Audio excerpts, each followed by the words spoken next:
your teacher recommendations have already been drafted and are sitting in the college guidance office. The guidance counselor certainly knows who you are and where you may be interested in applying. So the essays become this very personal statement in which you can really reveal exactly who you are. And if you think about this, despite any challenges that you may have, the essay is going to give some context to what you've gone through, what you've learned, challenges that you've faced, things that you've, mitigated, and then just give a positive impression of like what you are made of and what you're looking forward to in your college experience.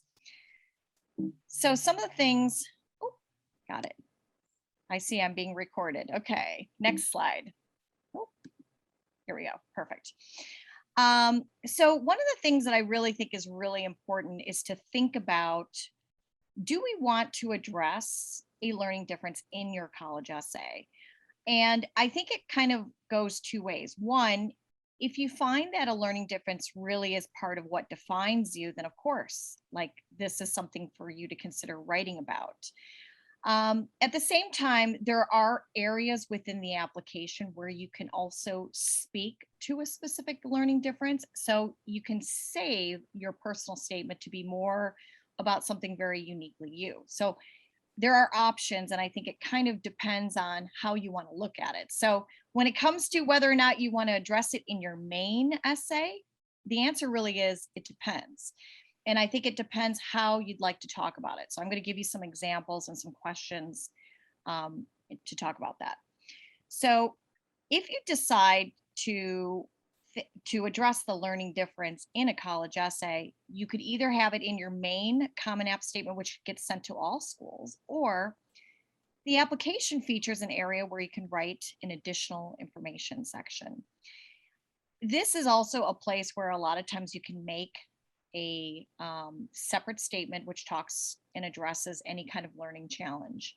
So it really depends on how best to use this space. I think it's would be good to brainstorm and figure out what is most meaningful and what defines you. So let's say you're a student that has a love for math. At the same time, you also have a learning challenge which prevents certain successes in some of the math classes, yet that hasn't prevented you from loving math. It would make sense to address that in a main essay, and then you can talk about the fact that it is a passion, and you've also learned ways to mitigate any learning challenge in order to succeed in pursuing math. And this is the prompt which falls in the Common App, which talks about this additional information. You get the opportunity to describe any circumstances that aren't currently reflected in the application, and they let you have up to 650 words to talk about this. So this is where I usually have students either talk about their learning differences, address any hiccups in their transcripts, even some test scores in which there's where they want to do a little more explaining of that, and of course to explain any kind of special accommodations. Okay. The other question that I have for you as you're thinking about this is that if the learning challenge hasn't had a negative effect on your life, then I wouldn't put this in additional info. But again, if you want to write about something that's more integrated, I feel like the personal statement, which kind of shows both something about you as well as how you've mitigated a learning challenge, that could be a really, really effective way. I think the personal statement should be memorable and it should be uniquely you. So I have some fun ideas here for you to think about when you're approaching your essay. You have something that's uniquely you, and it's maybe you're a collector of little glass animals. Maybe you have a deep knowledge of pulsars. Whatever it is, everyone's got their own story. And I think when you're thinking about your college essay, you want to convey something that is uniquely you, like your fingerprint. No one else has these exact same passions in the way. No one has these collections or these wonderful things that you personally love to enjoy. And I think those are the kinds of topics that I like to encourage my students to write about. And also, if you do want to talk about a learning difference, the Common Application actually has a prompt which addresses the lessons we learn from obstacles we encounter can be fundamental to our later success. Recount a time where you faced a challenge, a setback, or a failure. How did it affect you and what did you learn from it? So, this is like the perfect prompt to perhaps address what you've learned through your experience in high school. So, it does really encourage a story of resilience and what you've learned through your own personal experience. Okay. Um, if you do decide to address the issue and you want to write about this in your topic, I would say try to think about it as like a struggle that you overcame. And I think something really important to think about when you talk about it is that you want to keep it on a positive note. And you don't want the essay to kind of belabor the point because it's something you have learned to mitigate yourself. You've got hopefully support at school, family, whatnot. You want to address it from a viewpoint of like these tools have helped you tackle this, and yet this won't limit your success in the future. And that you're not a victim, but you have learned to mitigate this, and it's only helped encourage you, and you know that you're well equipped and you will succeed in college. So that's the approach that I like to take, and encourage students to talk about it from that. Well, go from the level of like talk about the successes, small successes. This doesn't have to be this momentous thing, but just talk about those ways in which you've improved and were successful in your subjects. So here's a few topics to think about as you're approaching your brainstorm. How has the learning differences affected the way you understand the world? And then how has overcoming the challenge, like how has that changed you? Has it made you more confident? Has it made you more assertive?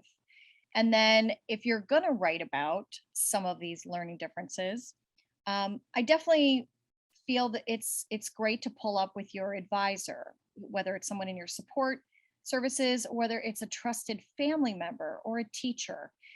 They know you and they know your learning style, and they can read these essay topics and they can give you some great feedback because they know you. And I think the key thing is not writing what you think colleges want to write, but writing about who you authentically are and capturing your story. I do feel like every student has a unique story, and the more you can capture you, the more authentic it is. And there's no way that anyone just wrote this essay and mailed it in. So it's really important to be authentic. Another way to kind of approach a learning challenge that you may have is to kind of talk about how this has helped you, kind of you've used this almost to your advantage. Like your brain works differently, and maybe it comes out and manifests itself in creativity. You can think and approach strategies differently. When you're on a team with your classmates, you're able to think outside of the box and come up with really interesting connections and things like that. Use that to your advantage because it does make you different and unique. So as far as how to discuss the fact that you've overcome challenges through your different subjects, I've talked to admissions officers and I've worked a lot with these specialized programs that are offered in colleges where they have these wonderful support programs. And they will tell you that they love to hear these stories about how you overcame your challenges and you didn't use it as a crutch. So talking about these ways that you've done that can really make this really positive impression. And of course, if you're applying to some of these programs that specialize exclusively for students that have disabilities and are looking for accommodations in college, they encourage you as part of their application. Most of the schools have a supplemental application in which you can talk fully about the different support services that you would like. And they ask you questions about when you were first diagnosed, ways in which you've learned to kind of mitigate these things, support that you hope to have in college, areas where you think that you need help, and areas where you feel like you've been very successful. So these are the kinds of questions that will show up on their individual applications. And always, my point is to always keep it positive too, so they remember you in that light. So here I've got some essay writing tips when you're thinking about the approach. This time of year, these colleges are receiving thousands, and I think one of the ways to really to do yourself some good is to really think about those unique pieces that are a little bit mnemonic and memorable. So one of the things I like to try to do is have my students draft ideas and really spend time thinking about the different topics, because I think it's really hard to just sit down and write a personal statement in one sitting. Um, I like to encourage free writing as a strategy too. Just take some ideas and put them down and just be lost in your thoughts, almost like a stream of consciousness.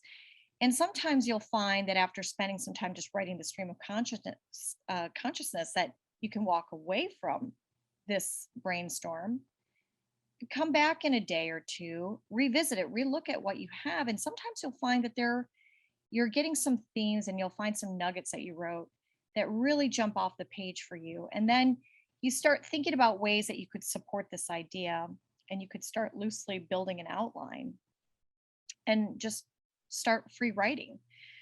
And I just think that that's a really helpful thing to, as far as an approach, instead of trying so hard to make it fit into a perfectly 5 paragraph type essay, or whatever a typical English essay structure would fall under. I think here's an opportunity to be more creative.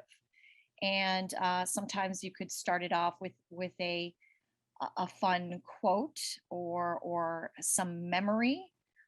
There's lots of different ways to come up with something that sort of brings the reader in, but the idea is that you want something that's refreshing and something different, and keep them reading. So in my next page, I have this idea of making this opening paragraph really memorable, funny, or thoughtful. It does seem hard, and I don't want you to like fixate on just that piece, but as you're going through the free write process and you think about ways that you could lift your story, I think it's really important to come up with ways to really show your story and not just write it. So when I mean by show, and a lot of admissions officers will tell you this, you want to show your story and not just tell it. Showing it by giving the details to prove and support these wonderful stories and examples that you're providing in your essay. They make a world of difference, to describe what the scene looked like, what the scene, what happened, who was there, what they were wearing, a smell, a visual that was captured. All of those things make it really memorable. And something else I'd like to suggest is like, go ahead and take some risks on the subject. Your personal statement doesn't have to be a complete list of just accomplishments like a resume, and that can be very impressive to have lots of different things that you've done. But sometimes having something that's very specific, like, for example, learning a new skill that just changed the way you looked at the world. That could be a really interesting essay topic.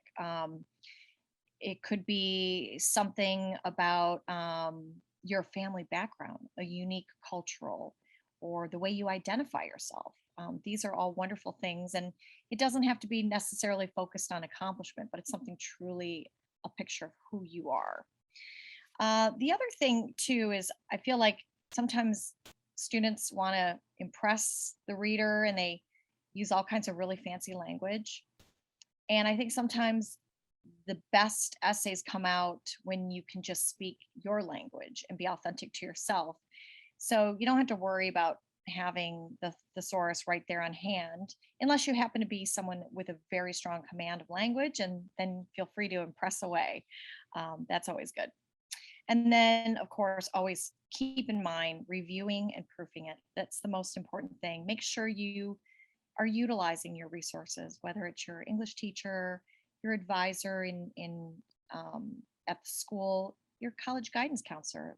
They're all wonderful resources for you to review and check it for tone and check it for the messaging and helping with grammar and whatnot. Um, okay, so next I have some sample essays, which I thought would be helpful, that I wanted to just take a moment to read through a couple samples, because I'm sure as I'm talking about all of these different ways to approach how do you write about the learning challenge, and I think this is like the best way that I can show you. It's how students have talked about their learning challenge and yet made it into a very compelling statement for their college applications. And I'm just going to jump onto my little Word doc here and see if I can pull up some samples here. Here we go. Okay. So here I have an example of a sample essay.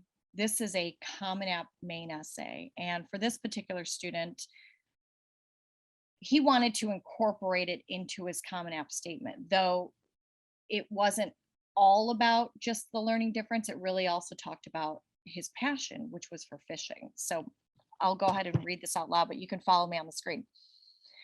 Okay, it starts out, my passion for fishing started at age 3 when my dad took me to a local pond to introduce the sport. The exhilaration I felt from catching my first fish remains one of my most vivid childhood memories and marked the start of an incredible personal journey. For me, fishing is more than a sport. It's a source of clarity, balance, and inspiration. As a child, I was diagnosed with dyslexia and other learning differences. The challenges of learning in a traditional classroom left me feeling frustrated and lost. Fishing became an escape that allowed me to decompress and to be in the moment.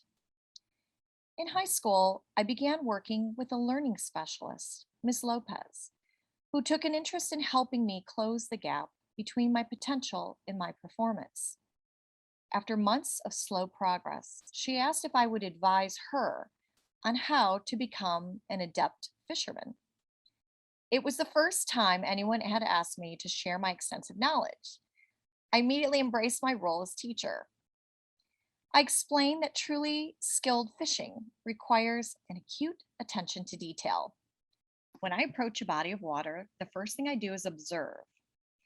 I survey for potential spots where fish will congregate, the shade of an overhanging tree, an inlet from a tributary, a plunging rocky shoreline. I take my hand and I get a feel for the temperature of the water, since fish will swim the shallows or depths based on temperature. The clarity of the water, wind conditions, and changes in the current all play a part in creating a complex problem set that requires constant reassessment throughout the day. Next, I advise that while there's no substitute for personal experience, extensive research from other sources is essential to expand your knowledge. By reading fishing periodicals, studying various ecosystems, and watching hundreds of videos, I've acquired an in-depth knowledge on over 880 species of fish. When traveling to a new location, I frequent the fishing shops and I talk with locals to draw on their wisdom. While often reluctant to give up their hottest fishing spots, fishermen find it difficult to refrain from boasting about their recent catches. And I can usually get a sense of what lures are working the best. Finally, I caution that despite all this preparation, fishing requires on-site adaptation. I highlighted a recent trip to a rocky outcrop. It was one of my favorite spots, and I brought along gear particularly suited for that site. However, when I arrived, it was inaccessible. I had to move to another area of the lake and rely on my skills to adjust to these unforeseen circumstances. I targeted an inviting laydown, a term for fallen trees in the water. My challenge was that I only packed floating baits for a rocky area, and now I needed baits to operate below the surface. So I reconfigured the equipment to sink without making any action of the lure seem unnatural. It was an elegant solution, but I was adamant in expressing to my teacher that fishing is not about style, it's about results. After I finished explaining, I looked at Miss Lopez and I immediately knew what just happened. In that moment, I saw what had eluded me all these years, understanding how I process and absorb knowledge. From that day, everything about my academic trajectory changed, except my close relationship with the teacher that took an interest in me. As I've grown, I've looked to the lessons fishing has taught me for guidance. It has helped me learn how to clarify my mind and focus myself. It taught me the essential skills I need to succeed and has allowed me to balance my strengths and weaknesses. The pure focus on this activity and the knowledge it takes to perfect the skill is exactly how I will approach my future studies in college. So that's just one example of integrating this into his passion, which is fishing, and talking about his learning differences, but doing it in a way that he's creative and he thinks he could think and adapt on the spot. I mean, I think that this was a very effective way of telling the story and yet illustrating his learning differences have allowed him to really get to know and figure out how best to maximize the ways he is able to learn and adapt. I see there's a question. Oh, okay, got it. There's something in the chat. Okay. Next, here's another sample. Oh, sorry, I'm so bad with this technology here. Do I close this? I think I close that. Okay. Here's another example from a student who has been diagnosed with synesthesia. And I thought what was really interesting about this particular story is that um, this absolutely impacted the way that she learned. In fact, this particular student really struggled. And it was for her, once she was diagnosed with synesthesia, it helped really explain so much about her world and also help her with her learning. So, and I thought that she did a really great job. She's very creative as well. And this essay was capturing a lot of the ways that she sees the world uniquely with her synesthesia. So I'll read through this one and would love to hear your comments. Okay. How have I gone my whole life and just now seen Fantasia? At age 13, I wondered who was keeping the secret from me. If only I had seen this years ago, so much more would have made sense. I would have seen the floating yellow violin bows and said to my family, those bows are all wrong. Or I would have seen the red and white mushrooms dancing and commented that blue and orange would have made more sense. Instead, in a banal conversation about my color coding system for school, I remarked that English was purple, obviously. The other person's face contorted in utter confusion. This is how I discovered that I had synesthesia. I always thought everyone perceived the world this way. How else would you memorize phone numbers? I knew I had my mom's phone number with a color sequence that made sense. Black, clear, red, orange, darkish green, red, black, whitish, black, orange. Numbers always produced a stronger sensation than words and letters. Even with my unique way of perceiving the world and making connections, learning to read proved to be very difficult nonetheless. I got tired looking at all the dark red B's, orange I's, blue R's, and red D's. These last two are why I still struggle to remember which is Democrat and which is Republican. The colors would always flit and flutter across my vision and distract me. So reading required my full concentration. I remember what a disaster it was when Mrs. Carter decided that her third graders would concentrate on their reading much better if Beethoven were playing. Have you ever tried that thing where you pat your head and rub your stomach at the same time? That was my brain. I never thought that the brain itself could feel seasick until that day. Music is where my synesthesia made the most sense. It didn't have to compete with anything else. A simple tone produced a simple color. Higher octaves were lighter colors. Even though I dreaded my lessons with Miss Joyce, my first piano teacher, and basically the living version of Anna Wintour character from The Incredibles, I now appreciate her forcing me to run up and down the scales. Do, re, mi, fa, sol, la, ti, do, purple, blue, red, brown, yellow, greenish, crystal light, purple. When I struggled with reading, I found that singing brought clarity to the words. When I sang, the kaleidoscopic chaos distilled to a nice yellow or purple, or whatever note I maintained. Of course, I was never really conscious of this any more than someone is conscious of the air around them. I just knew that singing helped, even if it was under my breath. Later, under a different piano teacher, I discovered I could play by ear.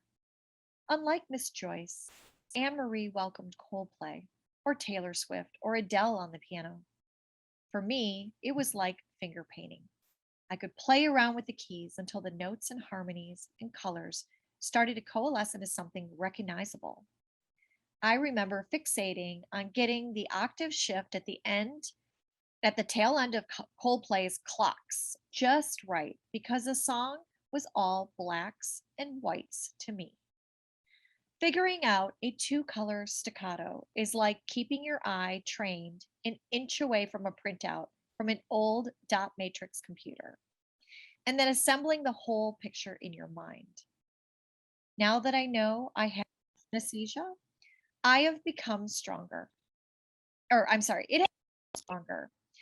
At the very least, I'm more conscious of it, and I have begun to pay closer attention to subtle differences.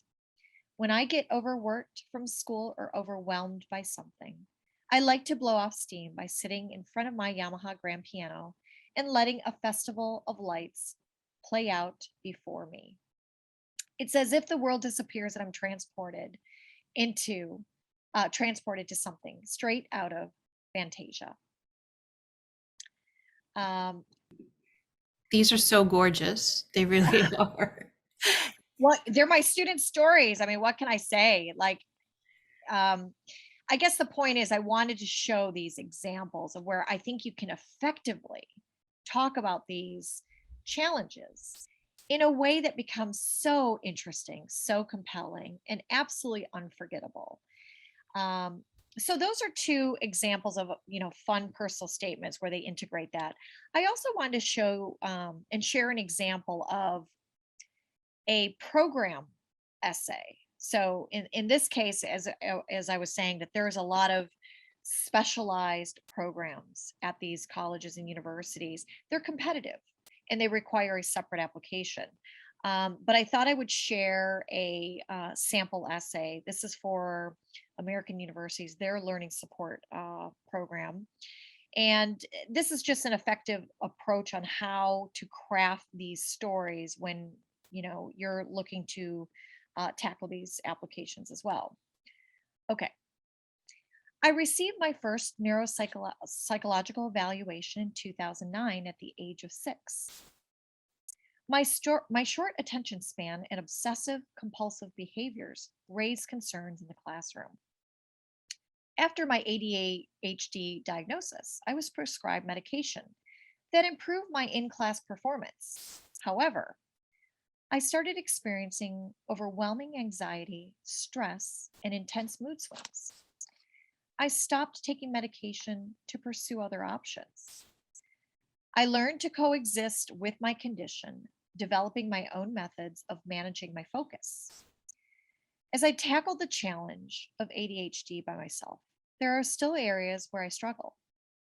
For example, I tend to hyperfixate on a single task, and I could fail to prioritize my competing tasks. The Learning Services Program at American University would provide me with the resources to perform at a high level. Meeting with a coordinator each week would allow me to designate time for each of my assignments and to complete them efficiently.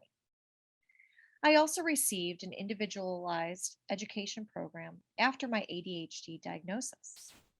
I was granted multiple day testing options, a reader, and extended time on assignments.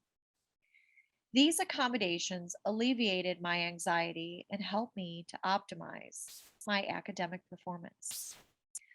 Looking for additional support, my parents enrolled me in the Cervoni Center for Learning at the Pennington School. The CS program at Pennington supplied a small setting where I began exploring my differences and using new accommodations to shore up my weaknesses. Craving more autonomy, I decided to transfer to a significantly larger school for my junior year. I felt well versed with my disability, so I worked to mitigate my challenges and give myself more freedom. I'm currently attending Princeton High School using the same accommodations from my IEP at Pennington. Today, I'm responsible for advocating for myself and notifying teachers of my accommodations. This helped me realize that having a learning difference does not limit my ability to succeed. My confidence as a student has grown immensely in a short time. I finished my junior year with a 3.65 GPA, my strongest performance to date, and one that I feel reflects my ability. Even with this greater self awareness, it doesn't grant me total authority over my attention. Math is still quite challenging for me. Since freshman year, I have struggled with algebra, which I think is due to the multiple steps involved. I was missing some key concepts during in class instruction. When I completed the homework or took exams, I would fall short, and then I would work with my learning support teacher to review these concepts to better understand them. Yet something happened when I returned to class. I noticed I stopped paying close attention because I would just go to my learning support teacher's office hours to review the material anyway. Now that I chose to enroll at the local high school, I have a different philosophy. I recognize how and when I should seek help. In hindsight, the program at Pennington was terrific, but I didn't want to be insulated anymore. I needed to develop the self reliance and the resilience to achieve long term success. The support program allows me to customize the services I receive and still affords me the flexibility to challenge myself. My strengths include a strong understanding of literature and a passion for expressing myself when allowed to write freely and creatively. That said, structure and specific criteria help me to perform. Without clear direction, I tend to procrastinate. After researching the Learning Services Program at American, I was impressed by the first year's focus on accommodations support. I believe this program focus on providing assistance during my transition from high school through my first year will ensure my success. At American, navigating academic dilemmas with the guidance of an LSP proctor will also help thrive. Will also help to thrive, sorry. I believe the Learning Services Program at AU will help me to succeed in college and beyond as a student and as a self advocate. So that was a very specific one that was for the learning support supplemental application, which many colleges will have and offer if that is something that you're seeking for accommodations in college. I think also as a strategy, something else that's really important too is to have touch points with the college when you're applying, especially for these special programs. And,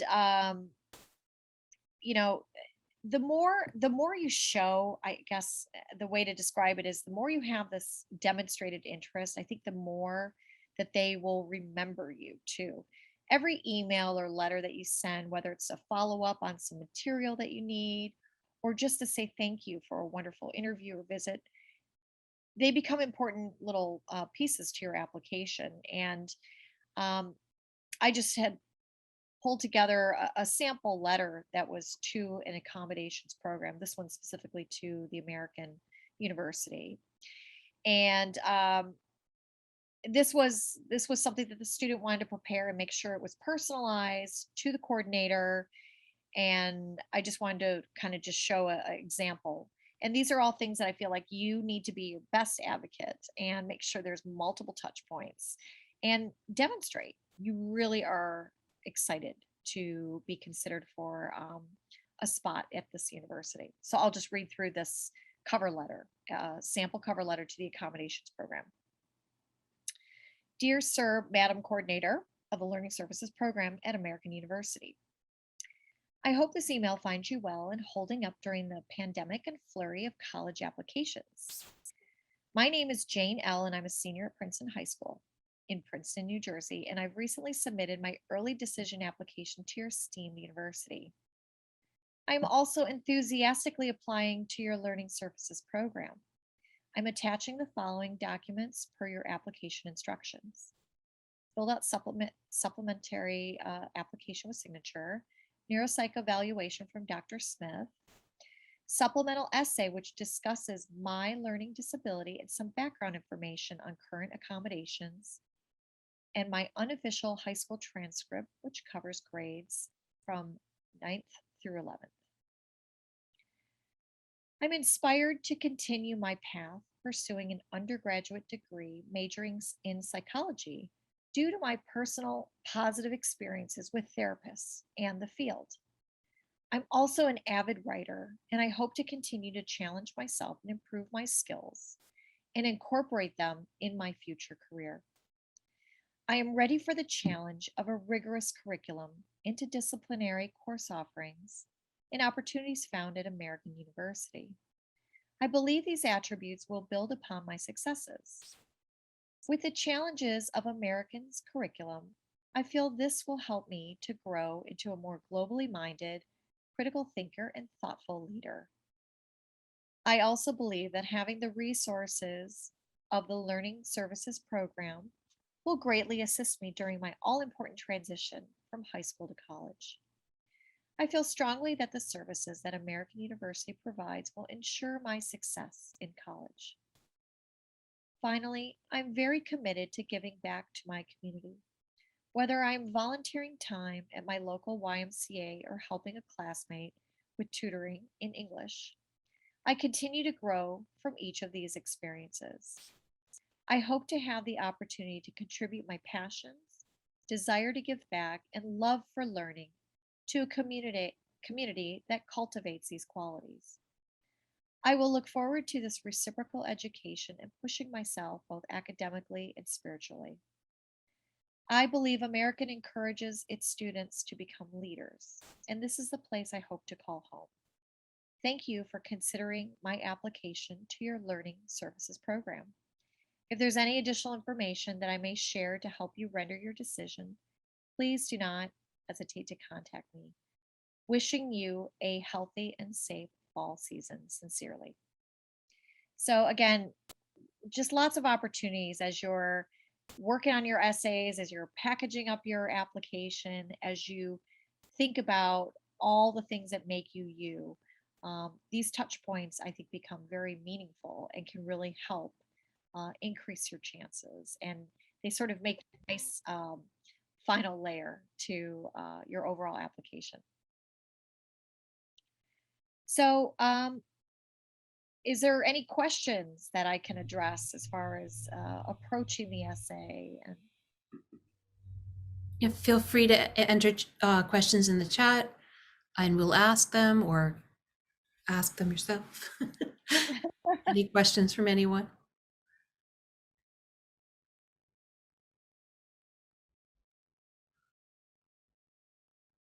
I think I love best when you said that, be authentic and really give a story that is going to be memorable, right? Because, if you're trying to say the same thing everybody else is trying to say, you're trying to impress, I think it falls flat because they've read so many of the same thing.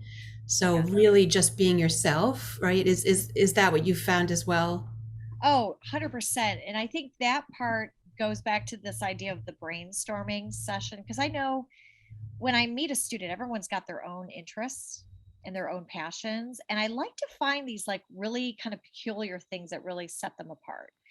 And it could be something so like, it could be something like maybe just a love for cooking or baking, right? And it could be, what's interesting about that is like I think a lot of us can relate that we enjoy cooking and baking, but what's really interesting about cooking and baking, think about the creativity that can go into approaching and thinking about recipes.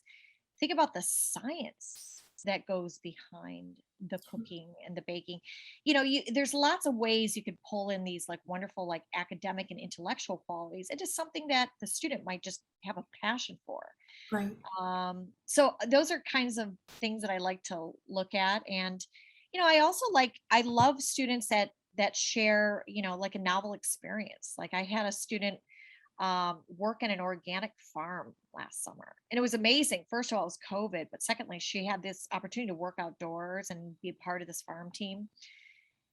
Her experience of working on a farm was like magical for her. She was exposed to a whole new environment. She was part of this essential team, all working together collectively, harvest, packing, preparing, selling, and it just made for such a memorable um, topic for an essay. So, I feel like everyone's got some interesting story, and it's just about just the hardest part, putting it down and starting the ideation, and kind of letting it unfold from there. I think But I think also at that age, you don't realize that what might be very interesting to others is not, like it's just you, right? It's just who you are. So it's kind of hard to figure out like what about me is interesting because you're young yet, right? I think that's a great point. And I think the other point too for students that I work with, and they're going, oh, I have to write an essay about myself. It's hard to write about yourself. I get it. And we all get it. And to think about this is the one time in this student's life, unless they're applying to graduate school, then they'll do it all over again. But they have to toot their own horn. They've got to write about them. It's the one time that they've got the mic and they've got the pen, and they've just gotta, they owe it to themselves. They've earned the right to apply to schools, and they've got to go for it. We have a question. Should you ever not disclose your disability? What would Yeah, so completely a personal choice on this. And I'll say that, I, for the most part, have really encouraged my students to share. And the reason why I have been encouraging my students to share is I feel, and Nina, you can speak to this, that there is a great push on college campuses today to really, really involve and be an inclusive community, and to really welcome diversity of students from all backgrounds. So for that reason alone, I will say that I do encourage my students to talk about it. Again, do you make it front and center? Do you make it like it's your crutch? No. But do I think it's an important part of just the unique way that your student learns? Absolutely. And I think it can be presented as a gift, as a way that they've learned to rise and go beyond and approach things in life in a very different way. No stopping them now. So I feel like it is something I like to see. Completely a personal choice, though. Being respectful to what the student feels. If they're not comfortable sharing that, of course, you don't have to. The colleges won't even know if you're not looking for accommodation support in college. There's no way they would even know, because you, right? you don't even share that on a college application. So great question, though. And I think too, if you don't, I agree that schools are trying to be more inclusive and supportive. And I think if they're not, that's not the school for you, right? So why lie and deny yourself that uh, access to support, but also be in a place that doesn't support your inner core, because eventually that's going to bother you. Um, Yes, yes, absolutely. Next question is advice on addressing mental health issues that have interfered in during high school, in attending high school consistently and may continue into college. Absolutely. I will tell you, this mental health issue has been pretty much front Hmm. and center with every one of my applicants this year. I will tell you. And it's not just undergraduate applicants, it's also my graduate school applicants. Sure. And of course, it has everything to do with this ongoing pandemic. So every one of us has had to deal with the challenges that were brought on by these unforeseen circumstances.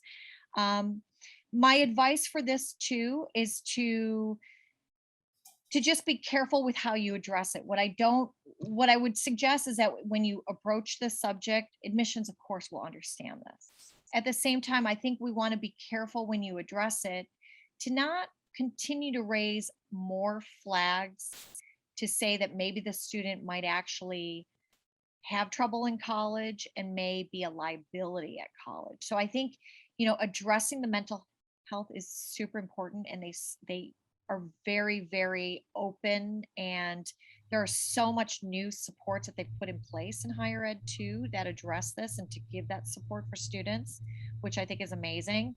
I think to my advice is, if a student wants to approach that subject of the mental health piece, maybe even talk about what they've learned about themselves as they go through that. Hmm. What therapy has taught them, what tools that they've acquired, and how they might actually be now helping their friends. Right. How they're now participating in some type of support groups, or they're leading a charge, or maybe they're writing a blog, or maybe they're writing an op-ed piece in the student newspaper. I do feel like there's something very powerful that happens when a student is faced with a challenge, and that if they're able to just help that one person, whether it's their roommate, or put in something anonymously about their experience, and so others can feel a connection to a challenge, I think that could be a very wonderful and very compelling essay. So The good way luck.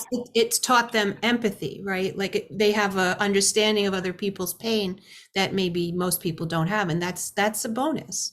Even though Absolutely. it's been hard, that's a bonus. And like that, the essay where you shared, where the woman now wants to become a psychologist because of having had help from psychologists, like that's a great way to put it, right? Absolutely. Absolutely. Great question. What is the most common mistake you see students making on essays? Oh, I think the number one that I see is when they try to put everything in the kitchen sink in one essay. If you know where I'm going with this, I have obviously some motivated students that want to go to college, and they literally write a draft and they cover every accomplishment, every extracurricular, and they put this all down almost like a resume. I would say that's probably the one that you're like, oh no, pick one and go down that rabbit hole and really explore the nuances, how you got involved in this, how this taught you to look at the world in a more unique way. That's my suggestion. Don't try to force it by putting too much in one essay, because what happens is it ends up diluting the strength of that student. Because what's amazing is, on the application itself, your student can put all of those achievements and package that up nicely on the application, but the statement should be about something where it's really expressive and it's more than they'll ever see from the surface. Like, it's got to be deeper. So I feel like use that opportunity to really get below the hood. Good question though.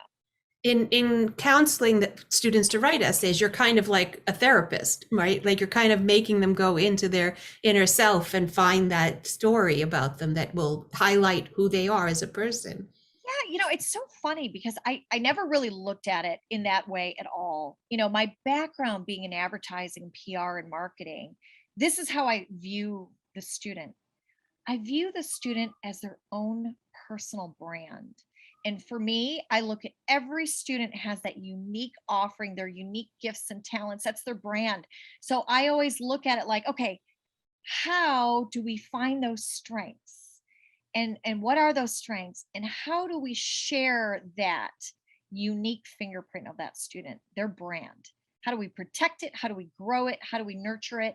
And let's put this on a page and put this on the application. Everything should ooze that student's personality and brand. So that's how I look at it. It's more from that angle. But I love that. I mean, if I could put on a therapist hat and do that too, I mean, I have such respect for that profession and the great work they're doing. So Another question is, how long is an appropriate essay or thank you follow-up? And what is too short or too long? great question. So the typical application essay is the maximum word count is 650 words. So it gives you a lot of room. 650 words is basically a page and a quarter, or maybe a page and a third. Now, that doesn't mean you have to use that entire space. I've seen some brilliantly written essays that are only 450 and 500 words. As far as an appropriate follow-up email, I think it depends on the content that you're covering. The sample email that I shared with you, a little bit lengthy, but this was truly a here's my impression to let this learning program know, because it's competitive. I'm a very serious candidate. I am taking this process into my own hands. I want to share thoughts. And I want to tell you, I'm excited to be considered for a spot at your prestigious university. So, good question. Second part of that question is, do you have any recommendations or online resources about who may be able to help a student who struggles with writing their essays, who can help with proofreading? Well, Lisa's available, but there are sources, but yes, Lisa's available. I just put the link to the place where Lisa works in the chat. And then, yes, this recording will also be made available. We'll put it on YouTube, on our YouTube channel. We'll also send it around to participants. And would the presenter be willing to be a contact to reach out with further essay questions? Yes, again, the link is in the chat, so please do follow up with Lisa if you have more questions or would like her to work with your child. She's amazing. I've worked with her too, and she's really wonderful. So, as you've seen in this presentation. I think love what I do. You really care about, I mean, you get very involved. I know I do the editing sometimes, and I get very involved in the success of the child. And if I see an essay that's not making that child's perfection come through, like in the way, and not like anybody has to be perfect, but like their essence, you really want that child to succeed, so you get very involved. Absolutely. And I feel like if that doesn't come out in these essays, then I failed somehow to not give those little nuggets to have my student, okay, go down and talk about this. It really needs to be the student fingerprint. And it gives this wonderful opportunity to explain everything else that's not so apparent. I believe, and I know, Nina, you see that same thing. Students are not defined just by a GPA and a board score. They're not. It is about their inner character. It is about the way they think. It's about the way they see their future and what they want to contribute to the world. That's what is exciting to me. And that's what I try to capture in these stories, and certainly try to make sure the applications resonate that. Absolutely. Any other questions before we wrap up?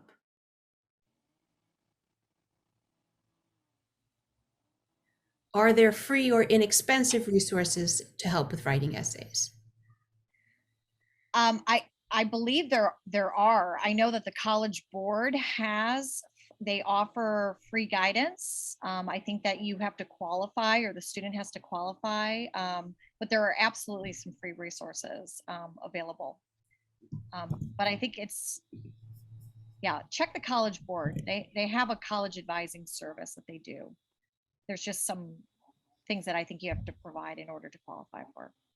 Yeah, I think, and there's certain places, depending on, like I know here in Queens, New York, there's different community centers that will help with college essay writing, depending on like income and levels and stuff like that. So there Okay, are resources according to that as well. So definitely look into it.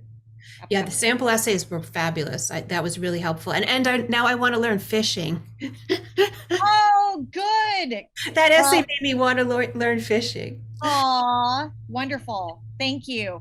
I'll tell you, that particular student, I was telling Nina about this, was a really extraordinary student in the sense that despite that he had many learning challenges, he has since gone on and he's an honor student at college at a top business school. I'll tell you, it has been wonderful to see him over the years really flourish once he realized how his brain thinks differently and how to maximize that. So he's done very, very well.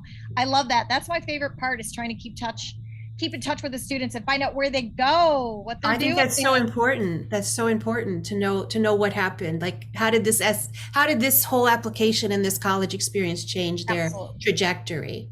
Absolutely. Um, if you follow us on Instagram, Facebook, or YouTube, we'll be putting up this recording and other recordings from this fair. For YouTube, you just can search Different Choices Fair. We come up. Facebook is Different Choices Fair. Instagram is SFC Different Choices, which is Schools for Children, which is the underwriter of the fair. And thank you so much for being with us, Lisa. Thank you so much for all of our attendees. I know some of them, like Heather, have been through most of them, and we really appreciate you being here. It's so great to have you here. Does Lisa have any other samples of essays we can look at on the website? Do you guys put a sample, is that kind of essays on the website ever, You know or? what? I don't, but I'll tell you what, have them email me and I could send over a sample. Yeah. I mean, I'm happy to do that. I realize this is a really tricky, nuanced part of the application. I'd be happy to help out. Do you mind, can I ask you to give me your email so I just type it in the chat right Oh, now? yes. Oh, go ahead. Lisa, M as in Mary, C as in cat, Yep, Graf, Graf, yep. at gmail.com. Yeah. Send me an email and I'll try to send something out. I Awesome. look forward to the correspondence. Thank you for your time, and Thank you for your time. We're very appreciative of you. And thank you, everyone, for coming to the Different Choices Fair. We will have more in the spring. So we kind of broke it up. So we'll do a fall part and a spring part. So please, keep posted, follow us on social, and we'll let you know about the spring information. Thank you, everybody, so much. Thank you, Lisa. Thank you, Mary. And good luck. Good luck with all of your writing, your essays, your applications. We really are rooting for your children. So thank you.